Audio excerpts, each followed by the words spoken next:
Welcome to AI Audiobook Vault. Today, we bring you one of the most beloved books of all time, The Little Prince by Antoine de Saint-Exupéry. This timeless masterpiece is more than just a children's book, it is a philosophical journey filled with wisdom, love, and the magic of imagination.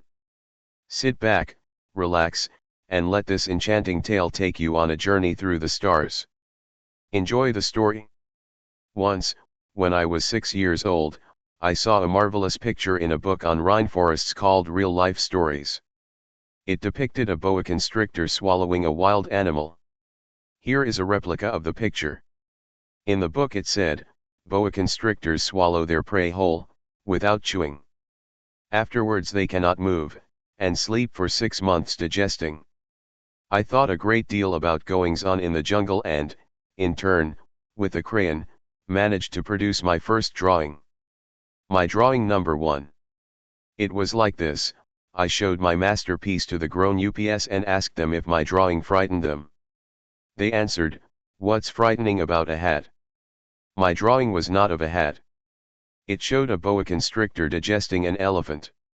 I then drew the insides of the boa constrictor, so that the grown-ups could understand. They're always looking for explanations. My drawing number 2 was like this. The grown-ups advised me to set drawings of open or closed boa constrictors aside, and to concentrate instead on geography, history, mathematics and grammar. So it was, at the age of 6, that I abandoned a magnificent career as a painter. I'd been discouraged by the failure of my drawing number 1 and my drawing number 2. Grown-ups never understand anything on their own, and it's tiring, for children, to be forever and ever explaining. Having to choose another profession, I learned to fly planes. I flew a little all over the world. And it's true that geography served me well. At a glance I could distinguish China from Arizona. That's very useful, if you get lost in the night. And so, in the course of my life, I've had lots of encounters with lots of serious people. I have lived a great deal among grown-ups. I have seen them up close. It hasn't done much to improve my opinion. Whenever I met one who seemed faintly perceptive, I subjected them to the experiment with my drawing number 1, which I've always kept. I wanted to know if they could really understand. But they always answered, "It's a hat." So I would tell them nothing about boa constrictors, or rainforests, or the stars. I put myself at their level. I spoke to them about bridge golf, politics, and neckties. And the grown-up was very pleased to know such a reasonable man. 2. And so I lived alone, with no one really to talk to, until a breakdown in the Saharan desert, 6 years ago. Something had failed in my engine. As I had neither passengers nor a mechanic, I was getting ready to attempt, all on my own, some difficult repairs. It was a matter of life or death. I had scarcely enough drinking water to last 8 days. That first night I went to sleep on the sand 1,000 miles from any human dwelling. I was much more alone than a person shipwrecked on a raft in the middle of the ocean. So you can imagine my surprise when, at sunrise, a strange little voice woke me. It said, "Please, draw me a sheep." Huh? Draw me a sheep? I leapt to my feet as if struck by lightning. I rubbed my eyes thoroughly. I had a good look. And I saw an altogether extraordinary little fellow who was watching me with a solemn expression. Here is the best portrait that I was able to make of him, later on. But, of course, my drawing is much less beautiful than the model. It's not my fault.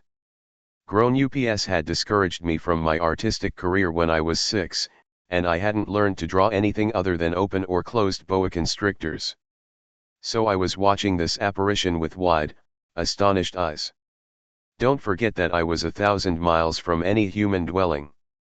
Yet my little fellow looked neither lost, nor dying of weariness, dying of hunger, dying of thirst, or dying of fear. He seemed nothing like a child lost in the middle of the desert, 1,000 miles from any human dwelling. When at last I managed to speak, I asked him, "But, what are you doing out here?" And he said again, very softly, in all seriousness, "Please, draw me a sheep. When a mystery is too overwhelming, you dare not disobey." As absurd as it seemed to me 1,000 miles from any human dwelling and in mortal danger, I reached into my pocket for a piece of paper and a pen. Then I remembered that I had studied mostly geography, history, mathematics, and grammar, and I said to the little fellow, in something of a bad mood, that I didn't know how to draw. He replied, "It doesn't matter. Draw me a sheep." As I had never drawn a sheep, I redid, for his benefit, one of the only 2 drawings I was capable of. That of the closed boa constrictor. And I was astounded to hear the little man reply, "Here is the best portrait that I was able to make of him." Later on. "No. No. I don't want an elephant inside a boa constrictor. A boa constrictor is dangerous, and an elephant is very bulky. My home savory small. I need a sheep. Draw me a sheep." So I drew. He looked carefully, then said, "No. That one's already very ill. Do another." I drew. My friend smiled kindly, indulgently. "See for yourself, that's not a sheep, it's a ram. It's got horns." So I redid my drawing again. But it was rejected, like the previous ones. "That one's too old. I want a sheep that will live a long time." Finally, my patience at an end, as I was in a hurry to start dismantling my engine, I scribbled this drawing. And I exclaimed, "That's the crate. The sheep you want is inside." But I was very surprised to see my young critic's face light up. "That's exactly how I wanted it. Do you think this sheep needs a lot of grass?" "Why?" "Because my place is very small. I'm sure it'll be enough. I've given you a very small sheep." He bent his head over the drawing. "Not that small. Look. It's fallen asleep." And so it was that I made the acquaintance of the little prince. 3. It took me a long time to understand where he came from. The little prince, who asked me lots of questions, seemed never to hear my own. Little by little, things he said at random revealed everything to me. When, for instance, he saw my plane for the first time, "I won't attempt my plane, it's far too complex a drawing," he asked me. "What's that thing?" "It's not a thing. It flies. It's a plane. It's my plane." And I was proud to tell him that I flew. Then he cried out, "Really? You fell from the sky?" "Yes," I said modestly. "Ah, that's funny." And the little prince gave a very pretty laugh that irritated me profoundly. "I want my misfortunes to be taken seriously." Then he added, "So, you also come from the sky? Which planet are you from?" I saw at once a glimmer of light in the mystery of his prescience, and asked bluntly, "Why, do you come from another planet?" But he didn't answer. He nodded his head gently while considering my plane.